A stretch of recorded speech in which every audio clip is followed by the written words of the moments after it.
बीच में डॉक्टर कुमार विश्वास जी हैं। मैं बिना किसी भूमिका के, मैं बिना किसी औपचारिकता के, मैं बड़ी ही विनम्रता के साथ कल उनके वैवाहिक जीवन की वर्षगांठ थी, मैं इसके लिए उन्हें शुभकामनाएं देते हुए मंच पर आमंत्रित करता हूं डॉक्टर कुमार विश्वास जी। आप सबको बहुत बहुत बधाई और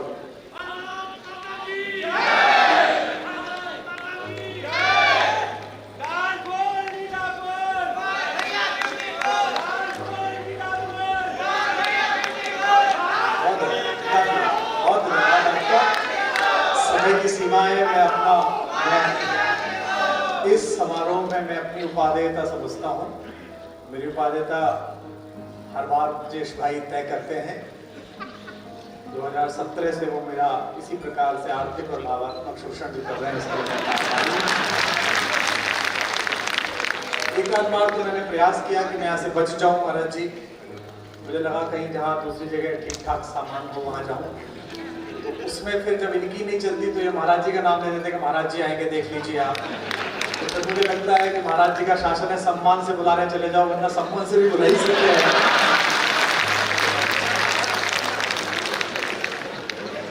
हमारे मुख्यमंत्री जी पे इतनी चर्चा होती है, मैं पूरे भारत में जाता हूँ, इतनी चर्चा होती है। लोग कहते हैं वे तो संत हैं, वे तो पीठाधीश्वर हैं, शासन। और हमारे यहाँ जो घटनाएं होती रहती हैं, अपराध मुक्त जो प्रदेश हुआ, तो मैंने लोगों से कहा कि देखो संतों का काम ही होता है। दो प्रकार के संत हैं। एक संत वो है जिनसे सज्जन व्यक्ति मिलता है और मिलते ही मोक्ष को प्राप्त करता है। एक हमारे महाराज जी, दुष्ट व्यक्ति मिलता है और फिर मोक्ष को प्राप्त करता है। दोनों प्रकार से साधन संपन्न है।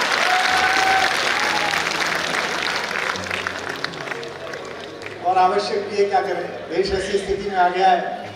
पहले डॉक्टर्स RX लिखते थे, RDX लिखने लगे, क्या करें। बहुत आवश्यक है। आदरणीय रक्षा मंत्री जी ने बड़ा उल्लेख किया। मेरा सौभाग्य रहा कि अटल जी की कृपा और मुझ पर भी रहा, और वो लगातार अपने घर पर एक गोष्ठी करते थे जिसमें रक्षा मंत्री जी की उपस्थिति होती थी, आदरणीय दिनेश भैया की उपस्थिति होती थी। तो पार्टी के सभी लोग बैठे हुए आज यहाँ पर, बहुधा पार्टी के ही लोग हैं।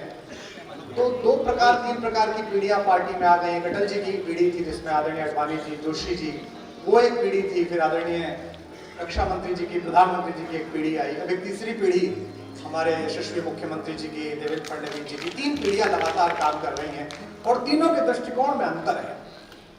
अटल जी कहते थे कि आपके घर पर कोई कूड़ा फेंके तो आप स्वयं साफ करो। मोदी जी की, राजनाथ जी की पीढ़ी कहती है कि आपके घर पे कूड़ा फेंके तो आप उससे ही साफ करो। और मुख्यमंत्री जी की पीढ़ी कहती है कि आपके घर पर कोई कूड़ा फेंके तो आप कूड़े को भी साफ करो।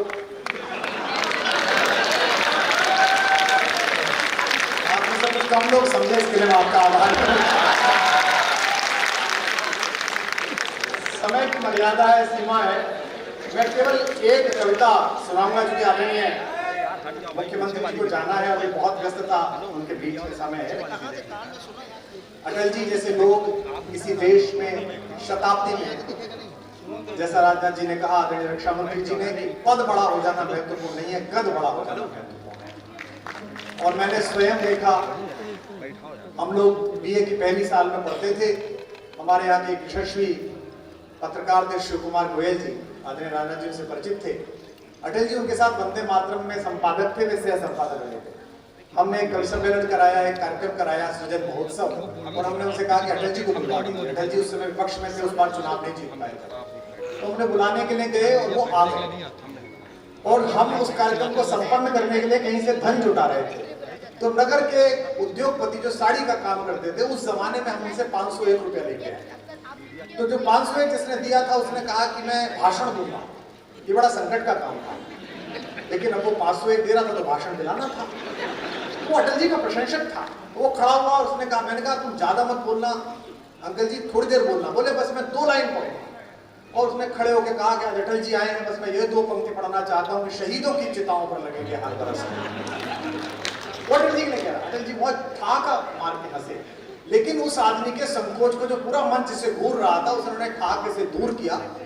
और जब भी मैं उनसे मिलने के लिए जाता था, दर्शन के लिए मिलने जाता था, प्रणाम करते थे, अपने बाप जी कहते थे, तो अक्सर पूछते थे, अरे भाई उनके क्या हाल है जिन्होंने मुझे शहीद बनाया था, भाई कैसे। तो वह बड़ा कद होना कि आप किसी बात का बुरा ना मानो, आप सदाशयता से लो। लखनऊ वालों, आपका सौभाग्य है, आपके संसदीय क्षेत्र का सौभाग्य है कि यहाँ से अटल बिहारी वाजपेयी जैसे कीर्ति पुरुष ने संसद में शोभा बढ़ाई। और आज मुझे अपनी तालियों के बीच ये कहने की अनुमति भी दें कि अगर एक राजनीतिक विचार का विश्वविद्यालय है अटल बिहारी वाजपेयी, तो इस समय भारतीय राजनीति में उनके सच्चे प्रतिनिधि आपके इस समय के सांसद हैं, उसके कुलपति हो सकते हैं, जो आपने रक्षा मंत्री हैं। मैं एक कविता सुनाकर अपना स्थान लूंगा। आप बहुत दूर से आए हैं, मैं क्या करूँगा, हद हो गई। ऐसा ही बुलाने वाला ऐसे ही आने वाले हैं। इतने बड़े बड़े भाषण सुनता हूँ। आज बजट का भाषण में सुना था मुख्यमंत्री जी का, बजट में ये हुआ, बजट में ये हुआ। मैं पूरा भाषण इस चक्कर में सुन गया कि इस बार बजट में हमने ब्रजेश पाठक को पैसे दिए कि कुमार विश्वास को दिया करो। लाइनें नहीं आई वो भाषण, बाकी सब आई, एक लाइन नहीं आई। उसके बाद मैंने बंद कर दिया, मैंने कहा खत्म है, अब चलो मिलना ही है। 32-33 साल हो गए इसी क्रम को चलते हुए, छात्र राजनीति से लेके आज तक ना मुझे मिला ना उसने दिया। तो अब जितना मिल रहा है बेटा, ये लाल लभाव में मिल रहा है जो मिल रहा है। मैं एक कविता आपको सुना रहा हूं। आधी सदी बीत गई जीवन की और मैं कभी भी वैष्णो देवी नहीं गया था। हमारे यहाँ ये धारणा है कि भगवान जब बुलाते हैं, भगवती जब बुलाती है तभी जाना पड़ता है, तभी पहुंचना पड़ता है। इस बार नवरात्र में वहां के ट्रस्ट का आदेश आया कि पहली नवरात्रि पर माता के द्वार पर आप कुछ सुनाइएगा। तो मैंने सोचा कि जो भजन चल रहे हैं, जो कविताएं चल रही, उन्हें तो क्या सुनाना, कुछ नया लिखना पड़ेगा। तो मैंने एक कविता लिखी और पिछले साल से इस साल के बीच में जो प्राथमिक रूप से कुछ कविताएं लिखी हैं, उनमें यही एक श्रेष्ठ कविता मुझे लगती है। और यहाँ पर एक संत व्यक्तित्व भी मंच पर हैं जो संयोग से हमारे मुख्यमंत्री हैं, मैं उनको भी समर्पित करता हूँ। आदरणीय रक्षा मंत्री जी और सभी यहाँ पर लोग बैठे हैं, उनको भी समर्पित करता हूँ। पहली पंक्ति को आप पकड़ लेंगे, उसे गुनगुनाएंगे, गाएंगे तो मुझे अच्छा लगेगा। निवेदन करता हूँ जो लोग मोबाइल रिकॉर्ड कर रहे हैं आराम से सुने तो ज्यादा बेहतर। आपकी तालियां ही मेरा पारिश्रमिक है, इस बात का ध्यान रखें। भवानी, पहली पंक्ति आ रही है, इसे संभालिएगा। मैंने वहां द्वार पर बैठकर मां को क्या सुनाया कि भवानी सुन लो राम कहानी, भवानी सुन लो राम कहानी, भवानी सुन लो। जब तक आपकी आवाज नहीं आएगी, चाहे मुख्यमंत्री जी जाए तो ना जाए, यही लाइन चलेगी। भवानी सुन लो राम कहानी, भवानी सुन लो राम कहानी। रोज नई लगती है लेकिन है ये परम पुरानी। अगली पंक्ति जो समझ जाएंगे उनकी तालियां बजेंगी। रोज नई लगती है लेकिन है ये परम पुरानी। वही कहानी एक जो तुमने, वही कहानी एक जो तुमने 2 जन्मों में मानी। भवानी सुन लो राम कहानी, भवानी सुन लो, भवानी सुन लो राम कहानी। इस कहानी में क्या है, इस कहानी का समर्थन भी बहुत है और विरोध भी पर्याप्त ही हुआ कि मात पिता का मान, भाइयों के स्नेह का मानक। आपकी बात मिले, मात पिता का मान, भाइयों के स्नेह का मानक। सत्य सनातन परंपरा का युग युग अमर कथानक। सत्य सनातन परंपरा का युग युग अमर कथानक। इसको गाकर धन्य हुई ऋषि वाल्मीकि की वाणी। अगली पंक्ति पर पूरा हॉल बोलेगा। इसको गाकर धन्य हुई ऋषि वाल्मीकि की वाणी। इसकी महिमा, इसकी गरिमा, इसकी महिमा, इसकी गरिमा बजरंगी ने जानी। भवानी सुन लो राम कहानी, भवानी सुन लो राम कहानी, भवानी सुन लो, भवानी सुन लो। अपना कोई आदर नहीं है, कोई सम्मान नहीं है, किसका कौन अपना कविता का इतना आदर कहाँ से हो कि इतने महत्वपूर्ण लोग बैठे और अपना समय दें। हम जिसे गा रहे हैं उसका नाम बहुत बड़ा है, पंक्ति पढ़ रहा हूँ और पहली पंक्ति पर जो कवि यहाँ बैठे हैं, साहित्यकार बैठे हैं, उनका स्नेह मिले। और भारतीय जनता पार्टी के लोग कितने भी गर्वित हो जाए कि इतने राज्यों में सरकार है, केंद्र में 3 बार आ गई, 4थी बार आएगी, हम तो ये मानते हैं कि जैसी भी पार्टी है, जो भी है, कवि के द्वारा चलेगा, ये कवि के परिश्रम से, उसके शब्दों से चलेगा। तुलसी तुलसी से, तुलसी तुलसी से पावन हो गए कथा यह गाकर, तुलसी तुलसी से पावन हो गए कथा यह गाकर, भाग्य बली है फिर भी खुद को कहे राम का चाकर, भाग्य बली है फिर भी खुद को कहे राम का चाकर। एक पंक्ति खास तौर पर सुन लीजिएगा, भाग्य बली है फिर भी खुद को कहे राम का चाकर। जब तक सब नहीं बजाओगे यही चलेगा, भाग्य बली है फिर भी खुद को कहे राम का चाकर। यह तेरी कल्पना नहीं है, आगम निगम बखानी, यह तेरी कल्पना नहीं है, आगम निगम बखानी। लखनऊ में हाईकोर्ट की एक ब्रांच है। यह देश अद्भुत है, यहाँ राम हुए हैं या नहीं हुए हैं, इस बात का मुकदमा सुप्रीम कोर्ट में 30 साल चला। न्याय के देवता को न्याय के मंदिर में ही पुष्ट कराना पड़ा कि वे वहीं पैदा हुए जहां उनका मंदिर बना है। अद्भुत देश है। और विडंबना देखिए कि जब आखिरी चरण में मुकदमा था, उन्हीं दिनों रामनवमी की छुट्टी पड़ गई, तो सुप्रीम कोर्ट बंद हो गया। तो हमने मिनोट से फोन करके पूछा कि अगर नहीं हुए तो छुट्टी क्यों हुई थी, और छुट्टी हुई तो हुए ही होंगे। तो मैं गोमती के तट पर पंक्ति पढ़ रहा हूं, राम हुए हैं नहीं हुए इसकी गवाही देने के लिए मैं पंक्ति लेकर आया हूं।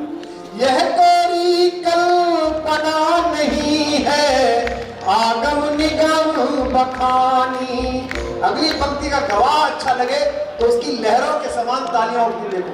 यह तेरी कल्पना नहीं है, आगम निगम बखानी, युग युग से इसका साक्षी है, युग युग से इसका साक्षी है, मां सरयू का पानी, भवानी सुन लो,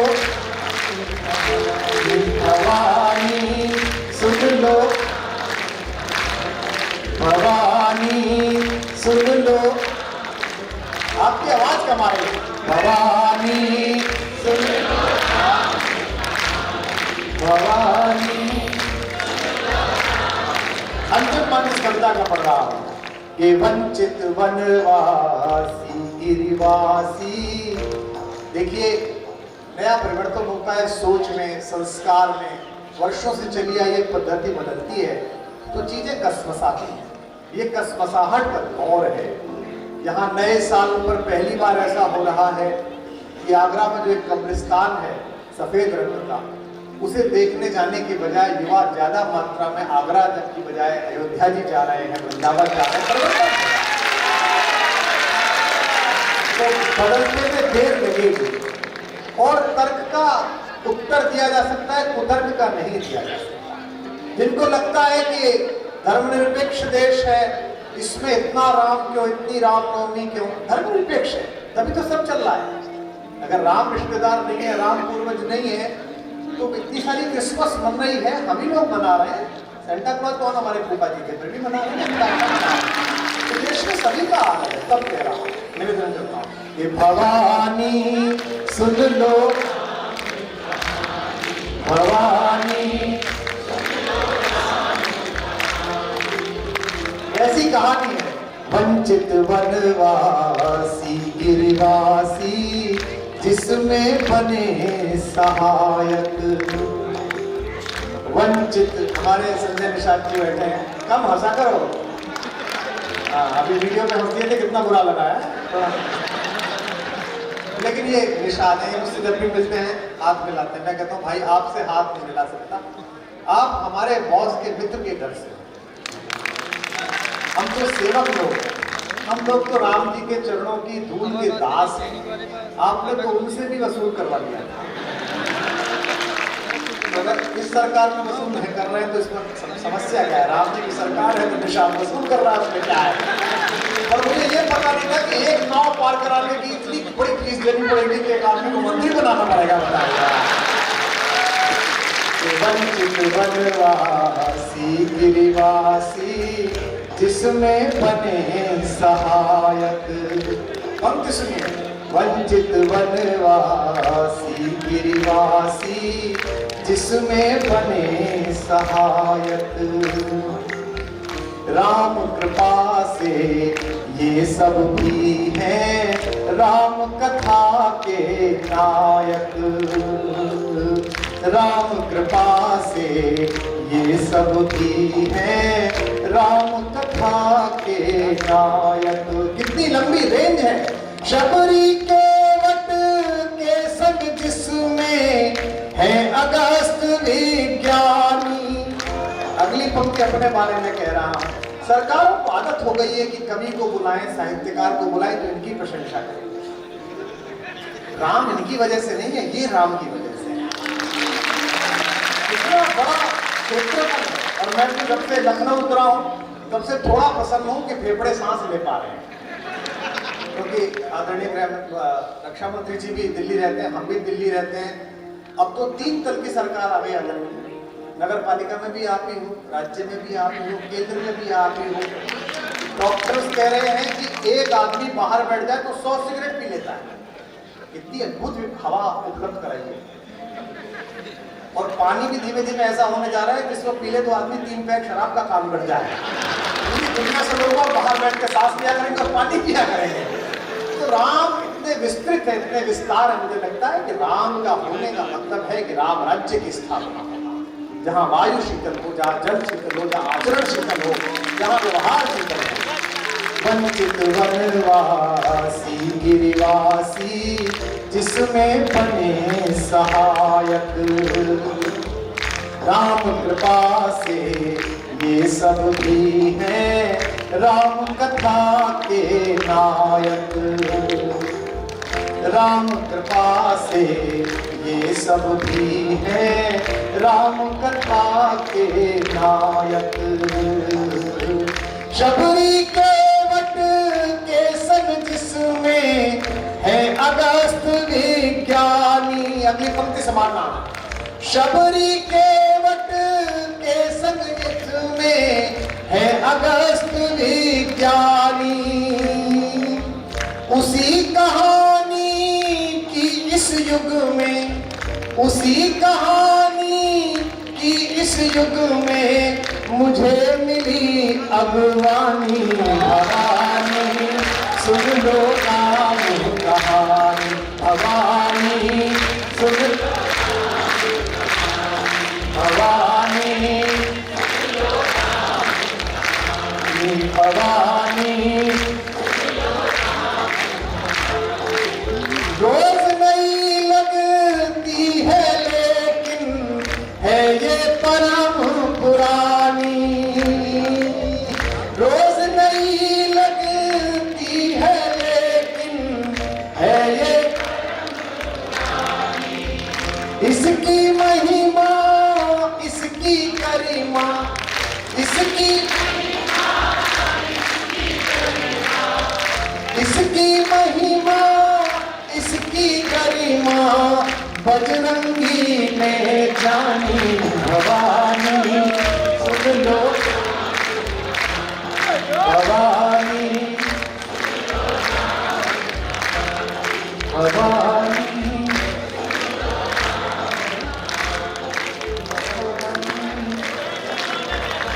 तालियां कम है इसलिए सुनाने का मन नहीं करता। एक कविता चलते चलते सुना लेता हूँ, इसलिए क्योंकि भारत के यशस्वी रक्षा मंत्री जी हैं और मेरे प्रति पिछले 3 दशकों से पुत्रवत स्नेह उनका रहा है। मैंने सदैव नीरज जी को, नीरज भाई को, पंकज जी को सदा ये कहा कि जितना लाड़ तुम पर है उतना ही तुम पर है उनका सदैव। और वही अटल जी की छवि उनमें दिखती है, अभिभावक की छवि दिखती है। किसी भी दल का व्यक्ति हो, राजनीति आजाद शत्रु होना चाहिए। जब आप सामने बैठे व्यक्तियों को विरोधी की बजाय विपक्षी मानने लगते हैं तो संकट हो जाता है। मैंने तो पूरे लोकतांत्रिक जीवन में, विधानसभा में, राज्यसभा में भी आप इतनी कमाइयों में रहे, मैंने तो पहली बार उन्हें क्रोध में देखा इस बार, जब कोई घर से बोला, एक बैठी हुई पार्टी का एक आदमी बोला बैठ जाओ,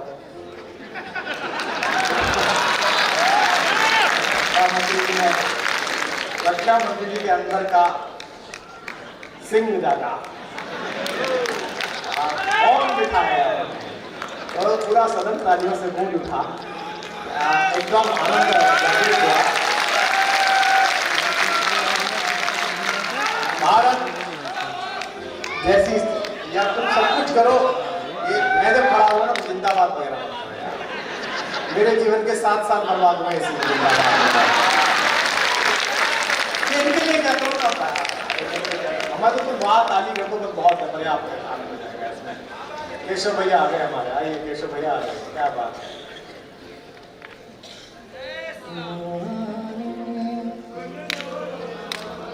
गाओ तब तक।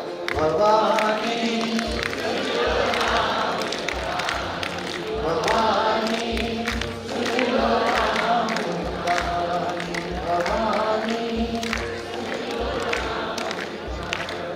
एक बार जोरदार तालियां केशव भाई ने बता दीजिएगा।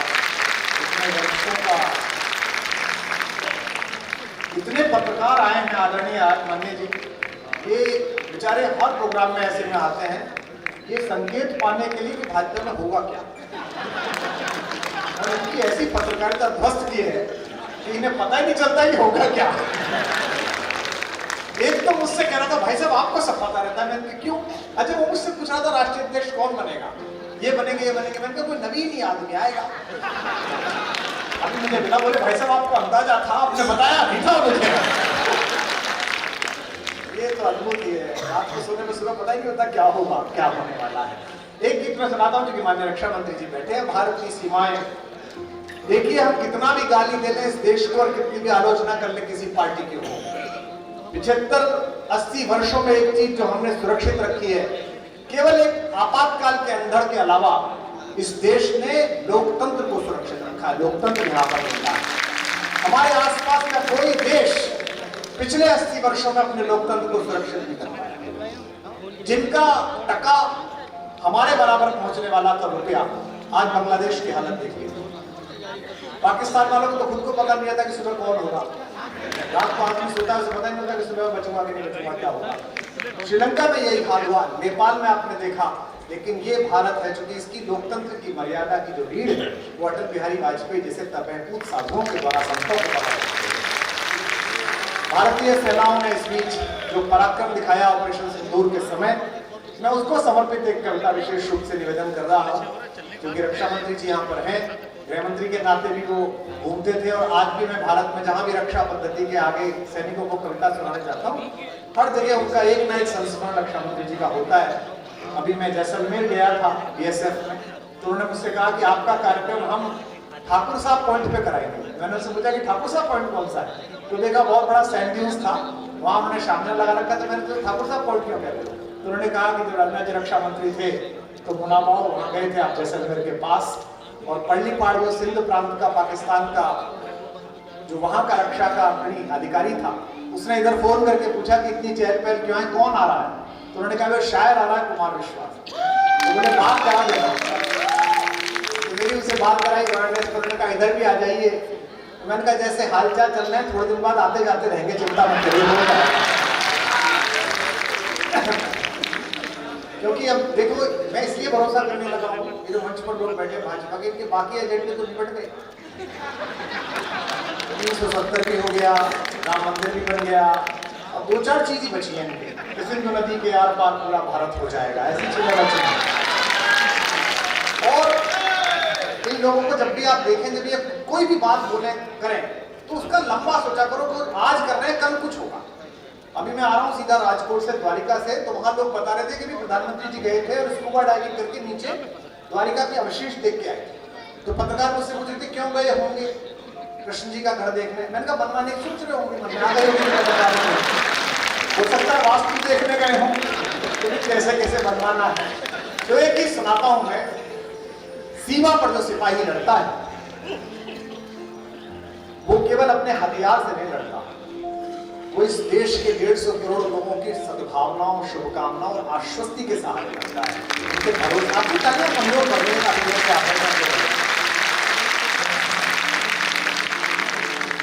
तो मैं एक गीत आपको सुनाता हूं जो सीमा का सिपाही लड़ता है, उसका गीत, कि वो कौन सिपाही होता है जो मेरे और आपके लिए चुपचाप जाकर अपना प्राण दान कर देता है। और उस पर कई बार राजनीति जब मूर्खतापूर्ण टिप्पणी करती है तो गुस्सा भी आता है, कभी होने के नाते निवेदन कर रहा हूं। आपको तो सुना ही रहा हूं, विशेष रूप से रक्षा मंत्री जी को यह समर्पित कर रहा हूं।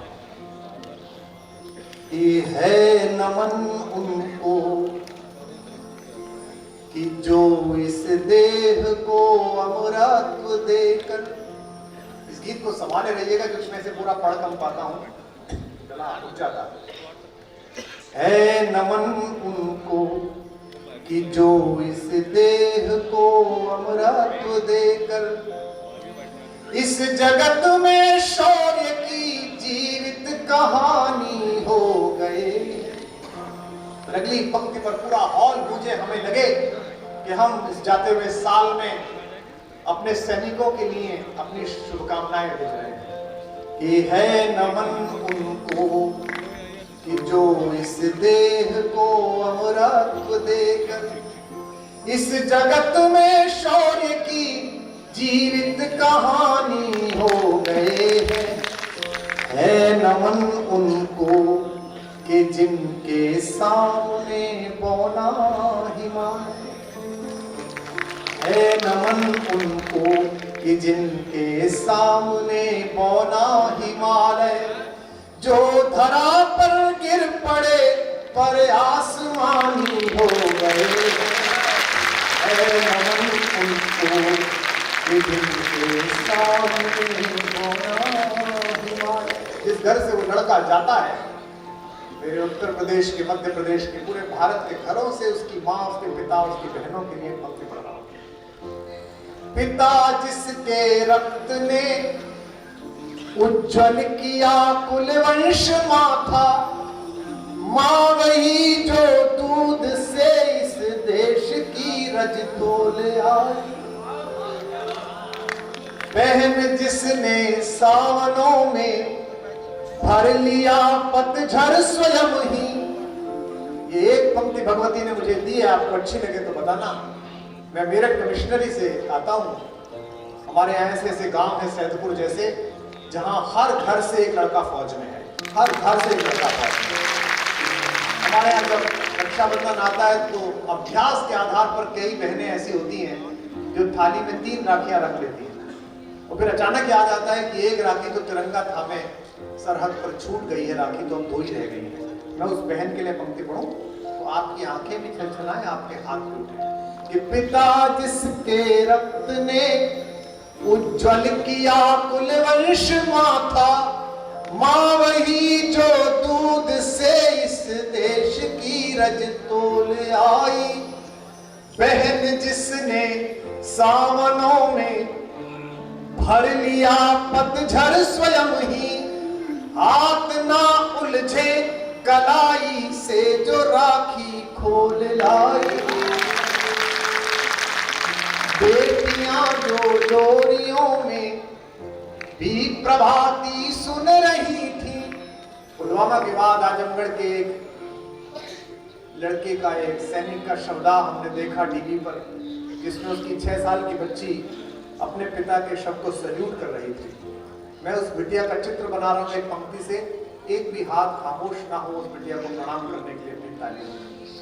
बेटियां जो लोरियों में भी प्रभाती सुन रही थी, पिता तुम पर गर्व है चुपचाप जाकर बोले आई।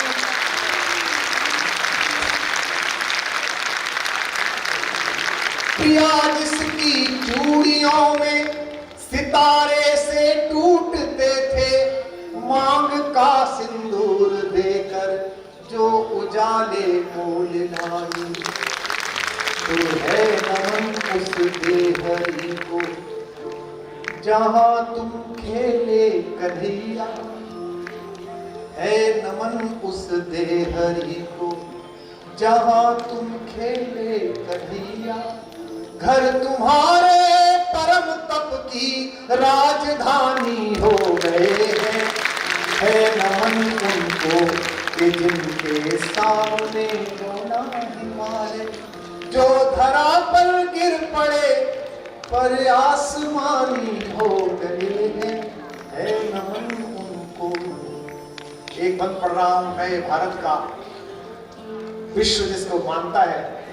लोग कहते हैं कि यूनाइटेड नेशंस पूछ सकता है कि हमने घर में घुस के हमला क्यों किया,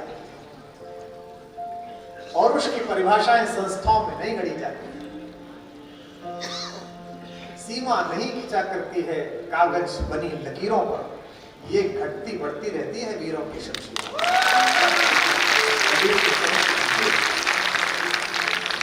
जिस समय अहमदाबाद से तुमने चूहा पकड़ा था, जब तुम्हारे टावर्स में घुसा था, तो तुम गए थे यूनाइटेड नेशन से पूछने? नहीं गए। तो हमारे घर भी अगर कोई चूहा मार के जाएगा तो किसी भी बिल में छुपा हुआ वहां जाकर उसे मारना पड़ेगा। अब पंक्ति पढ़ता हूं, भारत के स्वाभिमान की हर पंक्ति पर आपका जय घोष उठे। हमने लौटाए सिकंदर, सर झुकाए मात खाए। आपका जरा ताकत देखूं मैं इस बार। हमने लौटाए सिकंदर, सर झुकाए मात खाए। हमसे भिड़ते हैं वे जिनका मन धरा से भर गया है।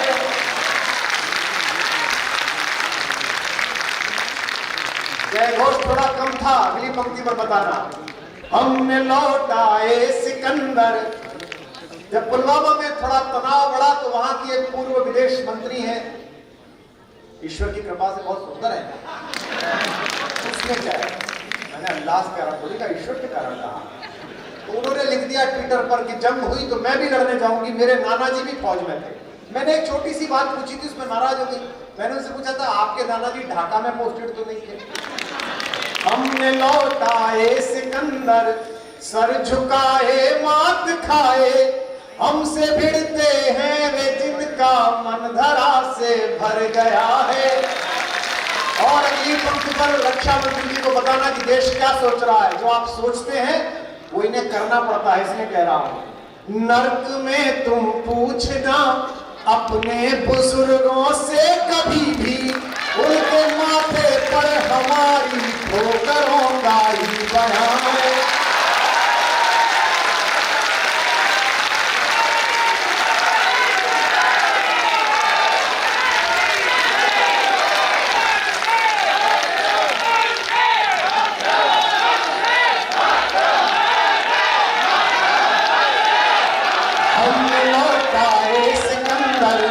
सर झुकाए मात खाए। हमसे भिड़ते हैं वे जिनका मन धरा से भर गया है। नर्क में तुम पूछना अपने बुजुर्गों से कभी भी, उनके माथे पर हमारी ठोकरों का ही बयान है। भीख मिले हथियारों का रौब दिखाते हो। पंक्ति सुनिए। सिंह के दांतों से गिनती, क्या बजट रक्षा बजट बताता है हमारा पड़ोसी मुल्क। जितना तेरा साल भर का रक्षा बजट है उतनी तो साल भर हमारे सेठ ने ब्याह में पैसा खर्चा कर दिया। क्या नर्क में तुम पूछना अपने बुजुर्ग, जो दुनिया में बड़ा था उसको सबको नचाया भारत लाके। ये नया भारत है। नर्क में तुम पूछना अपने बुजुर्गों से कभी भी, उनके माथे पर हमारी ठोकरों का ही बया है।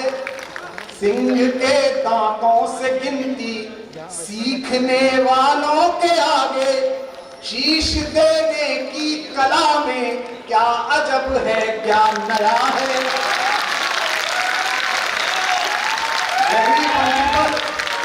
इतना जय घोष हो, जो मुख्यमंत्री जी ने कहा जगह छोटी है, अगली बार ये बड़े में कराना पड़े, इतना जय घोष अगली पंक्ति पर हो। सिंह के दांतों से गिनती सीखने वालों के आगे, शीश देने की कला में क्या अजब है, क्या नया है। जूझना यमराज से आदत पुरानी है हमारी, उत्तरों की खोज में फिर एक अभिनंदन गया है।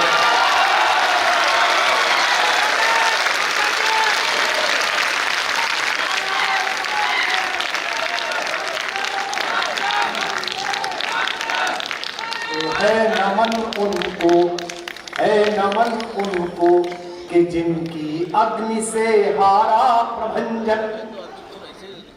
ये अटल जी की शब्द परंपरा का वाक्य है नमन उनको कि जिनकी अग्नि से हारा दिवाकर, काल कौतुक जिनके आगे पानी पानी हो गए हैं। है नमन उनको कि जिनके सामने बोना हिमालय। अंतिम नमन पढ़ रहा हूं, एक एक पंक्ति का नमन, एक एक पंक्ति की बातचीत आपको पता चल सके तो बताइएगा कि लिख चुकी है विधि तुम्हारी वीरता के पुण्य लेखे। कविता सुने और बताए, लखनऊ की शायरी सुनता है कि लिख चुकी है विधि तुम्हारी। 3.5 घंटे की एक फिल्म बनी है, एक फिल्म धुरंधर।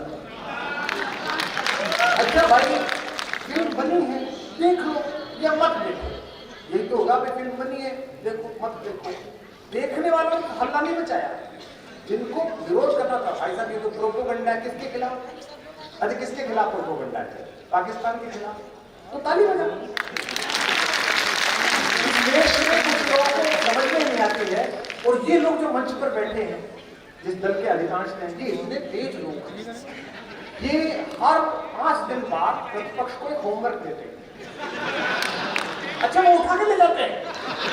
अरे भाई वो दे रहे तो मत लो। वंदे मातरम के 150 साल मनाएंगे, 150। हमने जब भारत माता की जय 2 बार बोला तो 3 बार बोल देता भाई। मेरे को मिलने चाहिए, मेरे को हैदराबाद की फ्लाइट पर लौटने में मिल गए, तो मेरी बगल की सीट पे थे। मैंने कहा भाई जी आपको प्रॉब्लम क्या है? बोले देखिए कुमार साहब हमारे यहाँ नहीं है, हम नहीं बोल सकते। मैंने कहा क्या नहीं बोल सकते? बोले भारत माता की जय। मैंने कहा सुनाई जरा जोर से बोलिए। बोले भारत माता की जय। मैंने कहा ये हवाई जहाज में आवाज खासा बहुत ज्यादा, जरा थोड़ा जोर से बोलिएगा। तो बोले भारत माता की जय। मैंने कहा सो जाइए, बहुत लंबा रास्ता है विधि तुम्हारी वीरता के पुण्य लेखे, विजय के उद्घोष गीता के कथन तुमको नमन है। 80 वर्ष हो गए हैं। शुरुआत तो हैजे के टीके ढूंढने में बीती, शुरुआत तो मलेरिया से लड़ने में बीती, शुरुआत तो सड़क बनाने में बीती। अब देश प्रगति कर रहा है, लोगों को पैसा भी आ रहा है, धन भी आ रहा है, विदेश में जा रहे हैं। आदमी बड़ा हो जाता है, घर के बच्चे बड़े हो जाते हैं, तो पुरखों को तलाशता है कि वास्तविक पुरखे कौन थे, फोटो किसका चिपकाना था। अब फोटो चिपका रहे तो ये कहां से लिया है? कल उन्हीं 3 पुरखों के यहाँ पर बड़े बड़े प्रतिमा का अनावरण होना है, जिनको चिपकाना है, जो पहुंच रहे यहाँ पर समस्या आ रही है। और ये लोग कितने बेटे उन्होंने कांग्रेस कार्यालय के बाहर उनका एक पुरखा बिठा रखा था, सरदार पटेल, उसे उठा लाए। क्योंकि अब हमसे बोले कि पटेल तो हमारा था, तुमने बोला ही नहीं। तुम तो अपने नाना जी, पापा जी, मम्मी जी, चाची जी में लगे रहे। पटेल बाहर बैठे थे, तुम ले गए उठा के। और मैं तो इसे कहता हूँ, हमारे आदरणीय भूपेंद्र जी बैठे हैं, सब वैचारिक लोग बैठे हैं, राम रमापति जी बैठे हैं, गांधी जी को भी ले लो भाई। गांधी जी स्वदेशी भी कह रहे हैं, गांधी जी आयुर्वेद भी कह रहे हैं, गांधी जी गीता भी पढ़ रहे हैं, गांधी जी खादी भी कर रहे हैं। सारा काम तो वही जो आप करते हो, सारा कुछ है। और वहां कुछ भी नहीं रहा कोई, उनके पास अपनी 3 फर्जी काम की, वहां पे गोवा लिख चुकी है विधि तुम्हारी वीरता के पुण्य लेखे, अद्भुत चल रहा देश में, लिख चुकी है विधि तुम्हारी वीरता के। अभी वो हमारे मुख्यमंत्री चले गए, उनको जाना था, बेचारे कहते गए। हमसे लोग कहते हैं कि आपको 5 भाषाएं आती हैं। मैंने कहा उत्तर प्रदेश के आदमी, बोले बस सबको आती है। मैंने कहा हमारे चीफ मिनिस्टर को सबसे ज्यादा आती है। बोले कैसे, वो कहाँ पढ़े? मैंने कहा आप उनके भाषण सुनो, वो खुद ही कहते हैं जो जिस भाषा में समझेगा। लिख चुकी है विधि तुम्हारी वीरता के पुण्य लेखे, विजय के उद्घोष गीता के कथन तुमको नमन है। एक एक नमन पर प्रणाम करिएगा। और आदरणीय रक्षा मंत्री जी ने जो संस्मरण सुनाए पूज्य अटल जी के, हमें भी सौभाग्य मिला। ये कुछ नहीं है जो आज की इनकी पार्टी है और जो अटल जी की पार्टी थी, इसमें इतना अंतर है कि राम नीति से पार्टी कृष्ण नीति पर आ गई। राम नीति आदरणीय रक्षा मंत्री जी इस मर्यादा की थी कि पार्लियामेंट में खड़े होकर प्रधानमंत्री जी ने कह दिया कि एक वोट लेकर अगर सरकार बचानी हो तो ऐसी वोट को बचाने से, मैं चिमटे से छूने से मना करता हूं। ये राम नीति, अब इनके यहाँ कृष्ण नीति आ गई है।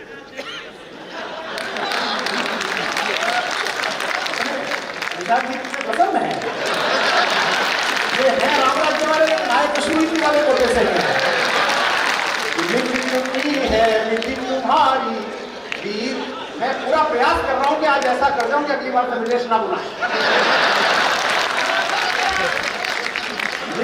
क्योंकि ये सब इनको मिल गया मैटर जो खड़े बीच वाले भाजपा के वरिष्ठ नेताओं के सामने कुमारी शरद ने ली चुटकी। और कुछ पता चल नहीं पाता कि राज्य में कौन अध्यक्ष बनेगा, देश में कौन बनेगा। लिख चुकी है विधि तुम्हारी वीरता के पुण्य लेखे, विजय के उद्घोष गीता के कथन तुमको नमन है। अंकित सुनिएगा। बहन के विश्वास, भाई के सखा, कुल के सहारे, पिता के व्रत के फलित माँ के नयन तुमको नमन है। राखियों की प्रतीक्षा, सिंदूर दानों की व्यथाओ, देश हित प्रतिबद्ध यौवन के सपन तुमको नमन है। और अंतिम प्रणाम पर सब एक साथ प्रणाम करके विदा देना। राखियों की प्रतीक्षा, सिंदूर दानों की व्यथाओ, देश हित प्रतिबद्ध यौवन के सपन तुमको नमन है। कंचनी तन चंदनी मन, आह आंसू प्यार सपने, राष्ट्र के हित कर गए सब कुछ हवन तुमको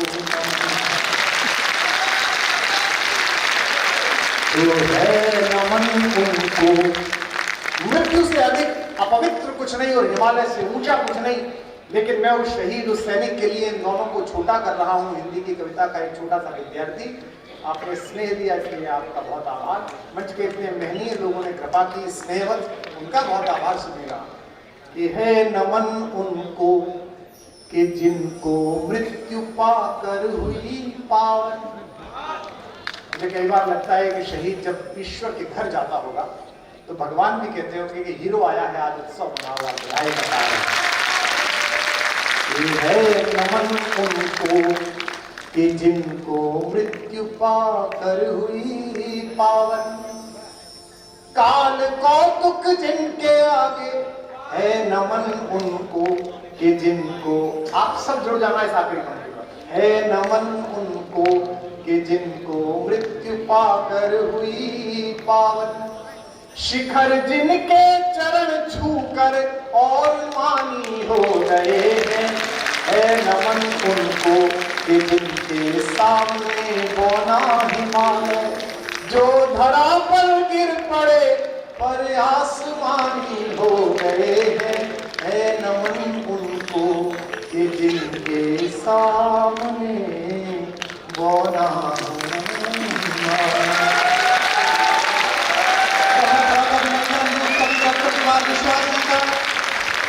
मैं डॉक्टर कुमार विश्वास जी के इस काव्य पाठ के मध्य मंच पर पधारे